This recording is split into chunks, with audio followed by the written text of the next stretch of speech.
privilège et l'occasion de me permettre d'être devant vous et de parler de sa part. Moi, je suis rien que ça. La personne que Dieu va utiliser aujourd'hui comme un canal de sa parole. Alléluia.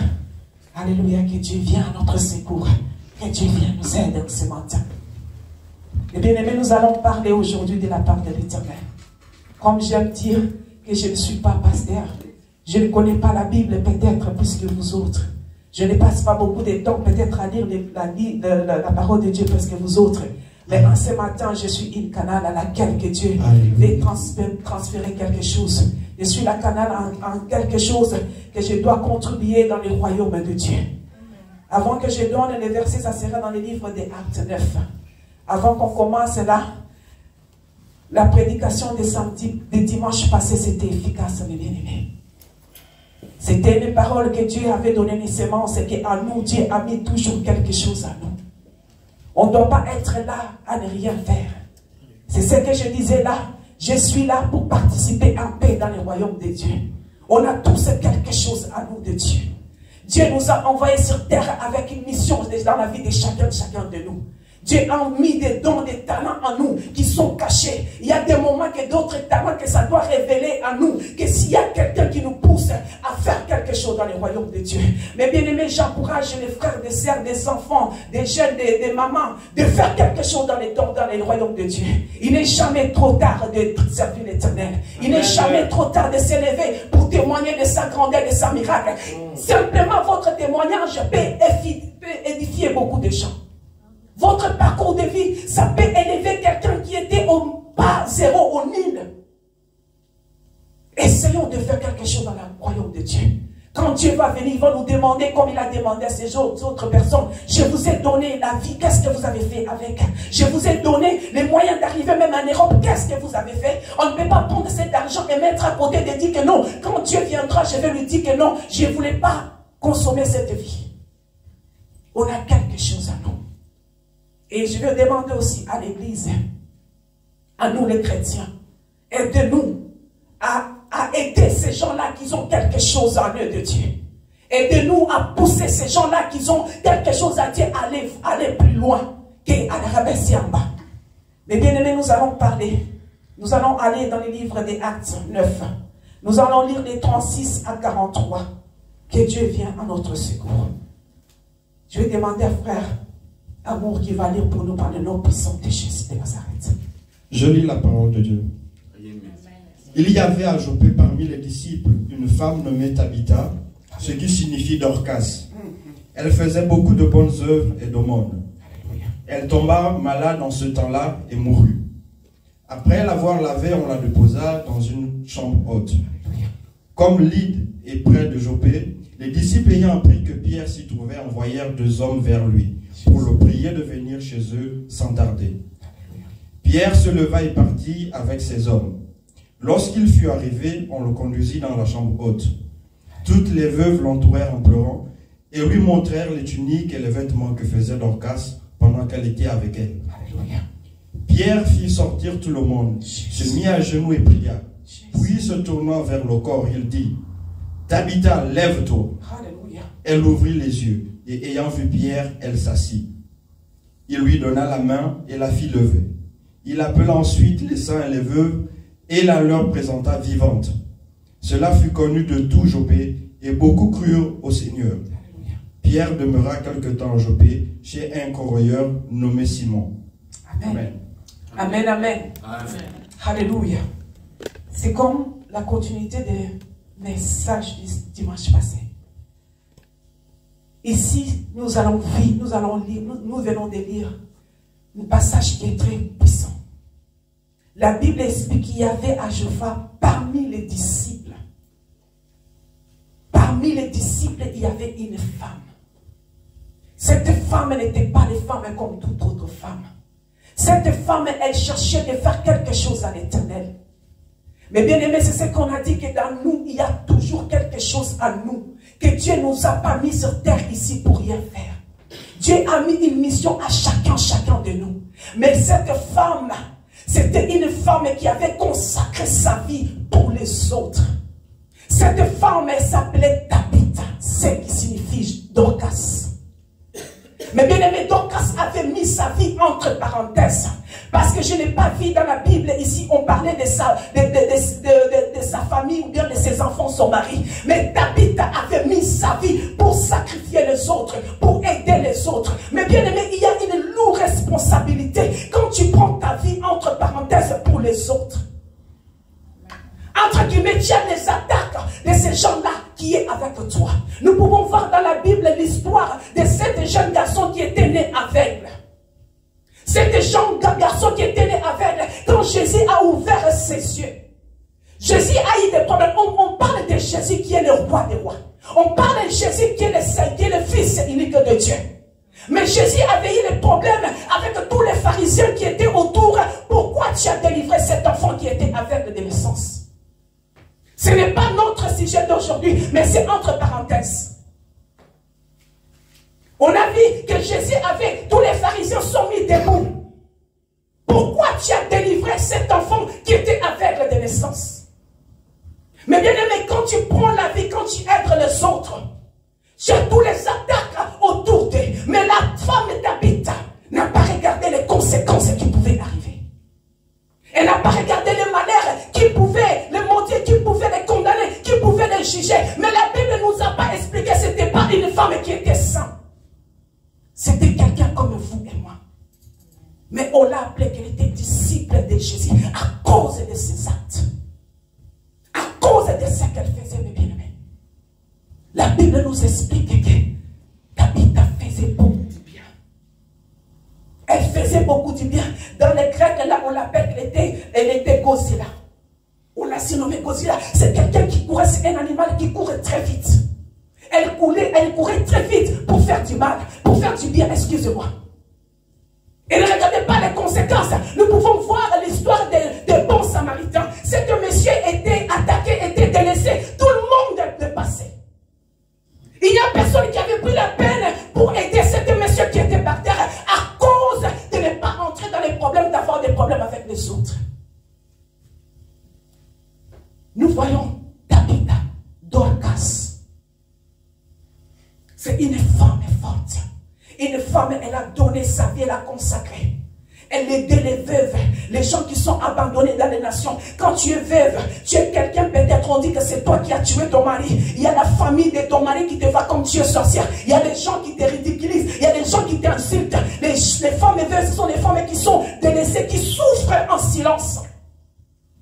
Qui souffrent, que sans que personne puisse faire attention à elle. Mais elle a dit que non, moi je vais m'en occuper à ces gens-là délaissés, à ces gens-là que la société ne veut même pas toucher. On voit que Tabitha est tombée malade. Mais bien aimé, quand tu fais du bien, il y a des moments, tu passes des moments difficiles, mais c'est une étape pour que la gloire de Dieu puisse se manifester. Amen. Elle est tombée malade. La Bible nous explique qu'elle est morte. Elle est morte. Quand elle est morte, les gens qui étaient autour d'elle, les biens qu'elle faisait, les gens là qui étaient autour d'elle, tellement qu'ils avaient, je sais que ces gens-là, ils avaient tellement une grande foi qu'ils ont lavé Tabitha. La Bible nous explique qu'on l'a lavé. On ne l'a pas amené à la morgue. On ne l'a pas amené au cimetière. Mais ils ont amené dans la chambre haute. Parce qu'ils savaient, ces gens-là savaient quelque chose. Que si on l'amène au cimetière, ça sera fini pour elle. Si on l'amène à la mort, ça sera fini pour elle. Mais nous allons le mettre dans une pièce haute. Dans l'esprit de Dieu, quand Jésus voulait partir au Pierre et quand il voulait partir pour laisser le Saint-Esprit, nous avons vu que ses disciples sont partis dans les chambres hautes. Il y a quelque chose dans la chambre haute. Il y a des moments que tu veux prier, tu dois monter dans la chambre haute pour bien chercher la face de Dieu. Ce n'est pas, la chambre haute peut être traduite dans beaucoup de façons. Amen. Quand on l'a amené dans la chambre haute, il savait qu'il y avait Pierre quelque part. Mais bien aimé, il y a d'autres choses, il y a d'autres prières. Quand on voit que les gens qui ont lavé Tabitha, c'était les gens c'était les disciples de Jésus, encore c'était les gens qui connaissaient aussi la parole, qui pouvaient prier pour Tabitha. Mais on l'a amené, on a dit que quelque part il y a Pierre. Ils ont envoyé des personnes pour aller chercher Pierre. Mais bien aimé, nos bienfaits peuvent parler pour nous. Amen. Cette femme, à cause de ses bienfaits, les gens, ils ont dit qu'on ne voit pas l'intérêt. On va l'amener dans la chambre, on va chercher quelqu'un pour prier l'Éternel. On va implorer la grâce de Dieu sur Tabitha. Nous voyons l'histoire de la femme là qui saignait pendant 12 ans. Mais bien aimé, la femme, la Bible nous a expliqué que cette femme saignait, elle a dépensé tout ce qu'elle avait. Mais pourquoi quelqu'un n'était pas allé chercher Jésus pour prier pour elle? On n'a pas vu quelqu'un pour aller implorer à Jésus, dit qu'il y a une femme qui saigne ici, viens prier pour elle, personne. Mais Tabitha, à cause de ses biens, à cause de ses actes, ça a poussé que les gens sont manifestés, aller chercher les aides. Aujourd'hui, on peut vous voir que vous êtes bêtes. Aujourd'hui, tu peux prendre des risques que les gens ne peuvent pas comprendre. Mais à cause de ces bienfaits que vous pouvez faire, ça va vous aider dans les moments difficiles. Si Tabitha ne faisait pas du bien, personne ne pouvait aller chercher Pierre, aller chercher la présence de Dieu pour que Dieu descende pour donner vie à cette femme. C'est à cause de ses bienfaits, mes bien-aimés. On a toujours quelque chose à nous. On ne regarde pas ce qui se passe. Ne regarde pas les dangers. Maintenant, nos jours d'aujourd'hui, tout le monde regarde l'état d'âme de quelqu'un. Je vais aider cette personne, quel est son état d'âme. Si je m'approche à cette personne-là, elle est sorcière, mes enfants seront détruits. Tabitha n'a pas regardé tout ça. La Bible dit, si l'homme garde, il garde l'enfant. C'est ça l'Éternel qui peut nous protéger. C'est le Dieu qui peut combattre pour nous. Nos bienfaits, ça va crier jusqu'à aller au Dieu. Il y a des moments que quand tu fais des biens, ça peut activer la bénédiction que Dieu devait te bénir dans 10 ans. À cause de tes actions que tu fais maintenant, Dieu peut activer ta bénédiction que ça descend maintenant. Amen. Mais bien aimé, notre frère Bobo n'est pas ici pendant longtemps. Moi, j'ai fait 15 ans sans avoir les papiers. J'ai fait tout ce que vous pouvez faire, mes bien-aimés. Mais à cause de quelque chose que lui, il a traversé, quelqu'un me va faire Bobo aujourd'hui, dit que non, moi je vais être comme frère Bobo. Mais tu ne sais pas là où il est passé. Tu ne sais pas de quelle souffrance qu'il a traversé. Tu ne sais pas combien de fois il était dans le feu. Il a senti la chaleur. Il s'est même brûlé. Alléluia. Amen. Dieu peut activer ta bénédiction à cause de ton cœur. Les actes que tu peux imposer à Dieu, maintenant ici, il peut enclencher la bénédiction qu'il avait promis pour longtemps. Amen. On a tous quelque chose en Dieu à nous. On a quelque chose. Dieu nous a envoyé chacun de nous ici avec une mission d'accomplir les œuvres de Dieu. On n'est pas des passagers dans ce monde. Il a dit qu'on vous fera la guerre, mais ils ne vont pas vaincre. La guerre, elle va venir. Mais il faut dire qu'ils vaincent, ils ne vont pas me vaincre. Ça sera difficile. Mais l'abandon, il ne faut jamais abandonner. David avait compris une chose, que moi je ne peux rien faire, mais je vais aider. Je vais donner toute ma vie. Je vais consacrer ma vie à ces gens-là qui ont besoin de moi. Amen. Quand on regarde les synonymes de woman of Z, je ne sais pas, la femme zèbre, ça signifie que c'est quelqu'un qui a beaucoup d'amour, c'est quelqu'un qui a la grâce de Dieu, c'est quelqu'un qui a la patience de Dieu. Tabitha, c'était une femme qui avait beaucoup d'amour à donner, elle avait beaucoup de grâce de Dieu, elle avait la patience de patienter, parce que parfois tu peux aider quelqu'un et que la personne te fait du mal, mais elle ne regarde pas ça, elle ne regarde ce qui est à la personne. Mais bien aimé, vous savez, quand on passe, nous tous, quand nous passons un moment très difficile dans notre vie, il y a d'autres comportements qui se réveillent en nous sans que nous sachions. Tu peux être méchant, tu peux être agressif. Ce n'est pas à cause parce que tu es agressif, c'est à cause des problèmes, des tourments qui sont en train de passer dans ta tête. La Bible nous explique qu'ils sont partis chercher Pierre, implorant qu'il vienne. Il y a une femme, il y a quelqu'un qui a besoin de toi. Mais bien aimé, quand nous faisons du bien, tu ne sais pas combien de gens prient pour toi. Tu ne sais pas combien de gens qui sont en train de gêner. Ils sont, comme on dit, à genoux en train d'implorer la grâce de Dieu sur toi. Faisons du bien, mes bien-aimés. Cherchons à faire du bien. Cherchons à chercher le royaume des cieux. Cherchons à entrer en violence dans le royaume des cieux. Quand Pierre est arrivé, là, la place là qu'on avait mis Tabitha, on l'a dirigé directement dans la chambre haute. Mais quand Pierre est arrivé là-bas, toutes ces femmes-là commencent à pleurer. Ils commencent à montrer. Regarde les vêtements, les tenues qu'elle avait fait pour nous. Ils ont imploré. Ils ont imploré. Mais il y a une chose que Pierre avait fait. Il les a mis tous dehors. Il les a mis tous dehors. Il y a des moments dans nos vies, comme aujourd'hui, Dieu a demandé qu'il y a des moments qu'on doit lâcher prise. Il y a des moments qu'on doit donner tout à l'Éternel. Pierre avait écarté tous les gens qui sont comme les négatifs, parce que dans notre vie, il y a des moments, chacun de nous passe des moments très difficiles. Il y a des moments que tu as besoin d'être seul. Il y a des moments que tu veux seulement avoir une relation avec toi et ton Dieu. Et c'est ça que Pierre avait fait. Il a mis tout le monde dehors, tout le monde qui plairait, tout le monde qui pouvait te mettre dans la distraction. Parce que dans la foule, il y a des gens qui ont la foi, il y a des gens qui peuvent te pousser en haut, mais il y a toujours les autres là qui vont te donner une négative. Il peut te dire que non, mais elle est déjà décédée il y a longtemps. On ne croit pas, même si on prie comme ça, il faut seulement bénir l'Éternel parce qu'elle est morte. Non.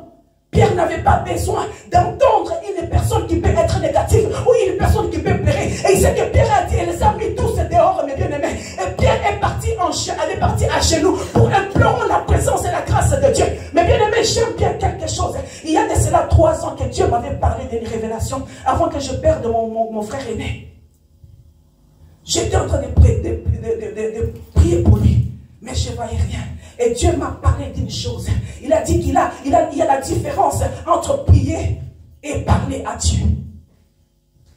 Tout le monde prie, mes bien-aimés. Les musulmans, ils prient. Les bouddhas, ils prient. Les catholiques, les chrétiens, nous tous, nous prions. Même les sorciers prient. Mais parler à Dieu, ce n'est pas tout le monde qui parle à Dieu. Parler à Dieu, s'il n'y a pas tout le monde qui parle à Dieu. Ici, la Bible nous explique que Pierre est parti à genoux. Il a commencé à parler à son Dieu. Quand David disait que l'Éternel est mon berger, David ne priait pas. David parlait à son Dieu. Amen. Dans les moments difficiles, dans les cas difficiles, on n'a pas besoin de prier. Parce que prier parfois, nous sommes en train de répéter, de faire la même chose. Mais on a besoin de parler à notre Dieu. Et quand on parle à Dieu, mais bien aimé, Dieu répond. Quand on lui parle, tu l'ouvres ton cœur, tu lui parles, tu mets même une chaise. Il y a une sœur qui m'avait dit que moi, il y a un moment que quand ça ne va pas, je prends la chaise et je mets là. Je dis, Seigneur, je vais te parler. Il y a des moments que tu n'as pas besoin de prier. Il y a des moments quand tu passes des moments qui est dur, même la prière, tu ne sais pas prier. Mais parle à ton Dieu. Parle-lui. Montre-lui ce qui est en toi. Parle-lui de tes problèmes intimes. Les problèmes que tu ne peux pas parler à celui-là. Mais Pierre s'est mis à genoux. Il a commencé à parler à son Dieu. Quand il a commencé à parler à Dieu, directement quand il a fini, il a appelé Tabitha. Lève-toi. Quand on parle en Dieu, on est sûr que rien ne va pas être la même chose. Quand on parle en Dieu, on sait qu'on va débloquer les choses qui sont bloquées. Les situations très difficiles, que tu pries, et que ça ne marche pas. Mais quand tu parles à Dieu, tu as une confiance que là, je parle à mon Père. Là, c'est moi et mon Père et nous parlons. Nous devons parler. Et quand Pierre a parlé à Dieu, quand il a fini, il était sûr que son Père a répondu. Il n'avait pas besoin de demander d'autre chose. Il avait seulement besoin d'appeler Talita. Elle a répondu. Elle s'est mise debout, mes bien-aimés. La Bible nous explique que tous étaient étonnés. Ils étaient dans la joie à cause de ces bienfaits de Tabitha. À cause de ces actes qu'elle faisait, ces bons œuvres.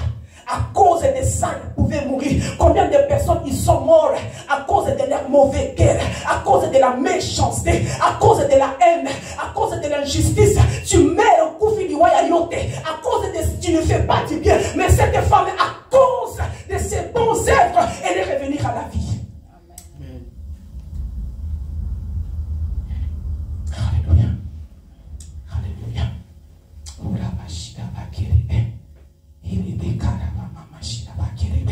La Bible nous dit qu'elle était morte.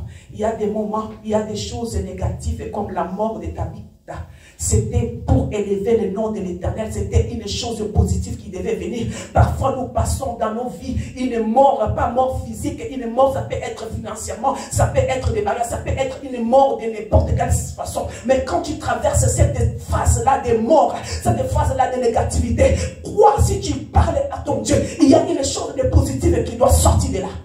Amen. Ici, la mort de Tabitha. Beaucoup de gens savaient qu'elle était une femme qui faisait les bons œuvres. Mais après sa résurrection, la Bible nous explique que beaucoup de gens ont crié à Jésus. Beaucoup de gens sont devenus chrétiens. Là où le diable met que ça soit un échec, dans ton échec, Dieu peut relever la positivité et que tu seras un témoignage pour élever les autres qui sont autour de toi. Amen. Là où il y a un échec, mais bien aimé, Dieu ne ment pas. Dieu ne fait pas les choses au hasard. Nos témoignages ont beaucoup d'importance efficace pour sauver les vies des autres. Quand tu parles à quelqu'un des sans-papiers, il y a d'autres personnes que Dieu a fait grâce, qui viennent d'Afrique, qui arrivent ici, ils ont des papiers. Mais ces personnes-là, s'ils parlent à quelqu'un qui est resté 3, 4 ans, 5 ans sans papier, ce n'est pas la même efficacité si quelqu'un a été aussi sans papier. Quand je donne les témoignages de combien de temps je suis resté sans papier, les gens croient que non, il y a un Dieu. Si elle est restée longtemps comme ça, sans mourir, elle est restée en vie, ça veut dire que moi aussi je paie. Amen. Tabitha, ils ont vu qu'elle était morte, elle est devenue à la vie. Ça a donné l'espoir à beaucoup de gens que c'est bien fait. Et je suis sûr qu'à partir de là, beaucoup de gens ont commencé à faire du bien. Beaucoup de gens ont abandonné parce qu'on ont dit que les gens sont devenus, ils ont abandonné leur vie mauvaise, ils sont devenus chrétiens. Être chrétien, c'est avec de bons œuvres. Être chrétien, c'est notre vie de chaque jour. Être chrétien, ce n'est pas seulement à l'église. Beaucoup de gens dans la présence de Dieu, ils sont chrétiens. Hors de la présence de Dieu, ils ne sont pas chrétiens. Si tu veux les injurier, ils vont t'injurier. Si tu veux les accuser, ils vont t'accuser. Tout. Mais bien aimé, la vie chrétienne, c'est la vie de tous les jours, de tous les temps. Partout là où nous sommes. Amen. J'étais contente la dernière fois. Moi, j'aime bien faire des petits témoignages parce que ça. Et j'étais contente, même choquée. J'étais au téléphone vendredi. J'étais en train de m'échanger. Ma patronne qui vient vite, elle avait un livre à main. Mais qu'est-ce qu'elle a? Elle dit que tu veux, elle me donne, c'était la Bible. Elles savent tous que j'ai pris l'Éternel. Elles savent tous que c'est un enfant de Dieu. J'étais tellement contente. J'ai regardé comme ça, je me suis dit merci. J'ai dit, oh! Quand même, elles savent. Je sais qu'elles savent. Elles savent que je suis chrétien. Mais les actes là de trouver la Bible, on est au moins 10 à 15 femmes. Mais de venir chercher Viviane parce qu'elle sait qu'elle va prendre la Bible, c'est une joie, mes bien-aimés. Amen. Nous devons faire de bonnes œuvres. Nous devons servir l'Éternel tant que nous sommes en vie. Il va nous demander, comme il avait demandé, comme la prédication de dimanche. Il t'a donné l'argent, ce n'est pas pour que tu gardes dans ton compte à banque. Il t'a donné la vie, ce n'est pas pour que toi tu restes, tu t'habilles, tu fais tout. Il t'a donné les enfants, ce n'est pas pour que les enfants soient comme un miracle. Il va venir nous demander, qu'as-tu fait avec ce que je t'ai donné? Qu'as-tu fait avec la vie que je t'ai emprunté? La vie ici, c'est Dieu qui nous emprunte. Il avait donné l'argent ces 10 personnes-là, il ne nous avait pas donné, il l'avait emprunté. Il y a les autres qui ont multiplié, il y a les autres qui ont gardé en bas, il y a les autres qui ont même caché ça. C'est le temps de la grâce, mes bien-aimés. C'est le temps, on est au 6e mois. On passe, on a terminé les 6 mois, il reste 6 mois pour que l'an 2024 puisse finir. Mais qu'est-ce que tu as fait de Dieu? Qu'est-ce que tu as tiré de ta vie? Qu'est-ce que tu as changé? Le début jusqu'à maintenant, c'est que tu avais planifié, c'est que tu voulais que ça puisse s'accomplir. Est-ce que tu en es où?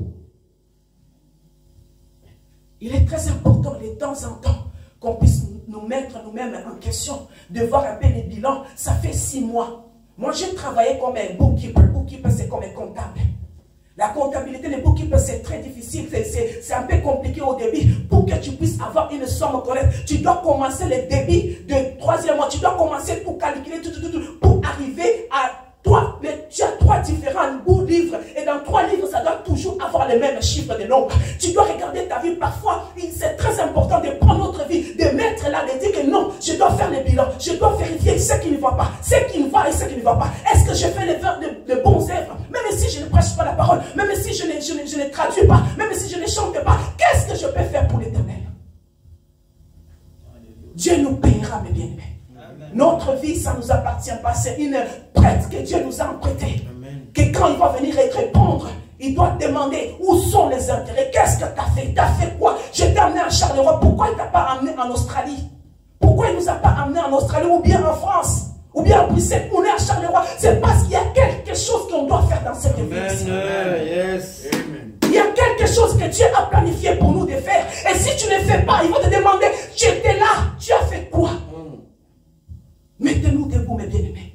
Cherchons de faire de bons œuvres. Mettez-nous debout, que les gens nous puissent se moquer de nous. Que quels chrétiens sont en train de parler de Dieu. C'est Dieu-là. On ne peut pas avoir honte de Dieu. Il a dit, si tu as honte de moi, devant les hommes, moi aussi j'aurai honte de toi. Amen.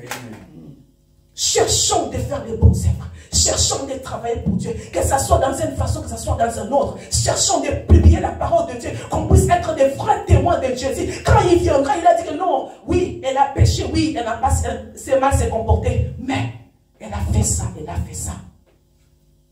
Mais bien aimés, que Dieu nous bénisse, on ne va pas rester longtemps. Aujourd'hui, on va finir à midi. Mais ce que j'aimerais, mes bien aimés, cherchons d'entrer dans ces royaumes des cieux. D'être les gens qui participent dans le royaume des cieux. D'être ces gens-là qui participent pour que les œuvres de Dieu aillent de l'avant. D'être ces gens-là qui participent. Quand Dieu peut tourner dehors, il va dire au diable, as-tu vu mon ami, as-tu vu mon frère amour? Il va demander au diable. C'est que mon frère amour, il fait le travail de Dieu, il fait les œuvres, il proclame sa parole. Mais bien aimé, que Dieu nous bénisse, que Dieu nous garde, que Dieu nous aide dans toutes les choses, qu'il nous aide d'avancer, qu'il nous aide de ne pas reculer, de ne pas regarder les dangers pour être comme Talita, de ne pas regarder les dangers de comment les gens vont se moquer de toi, comment, quel risque que tu es en train de prendre, tu es en train de prendre les risques dans ta famille. Dieu combattra pour nous. Amen. Dieu il combattra pour nous. Avant que de fermer, je vais juste dire quelque chose, un petit témoignage avant que je clôture pour dire que Dieu, il témoignera pour nous. Quand tu fais de bons œuvres, même avec ton cœur, tu peux prendre des risques, mais ce Dieu-là, il ne va jamais t'abandonner. Il ne va jamais t'abandonner. Il va tourner le négatif, ça peut être positif. J'ai hébergé, j'ai aidé un ami que j'aimais beaucoup, mais je ne savais pas que c'était mal. Mais dans cette chose négative, Dieu a montré qu'il est souverain. Il m'a protégé, pas que moi, avec toute ma famille. Vraiment que Dieu nous bénisse. Ne regardez pas à gauche, à droite. Regarde vers l'Éternel. Fais ce que tu dois faire avec ton cœur, avec beaucoup d'amour, beaucoup d'humilité. Dieu se souviendra de vous. Par le nom puissant de Jésus-Christ, que Dieu nous bénisse. On va se mettre debout. On va prier que la grâce de Dieu soit avec nous.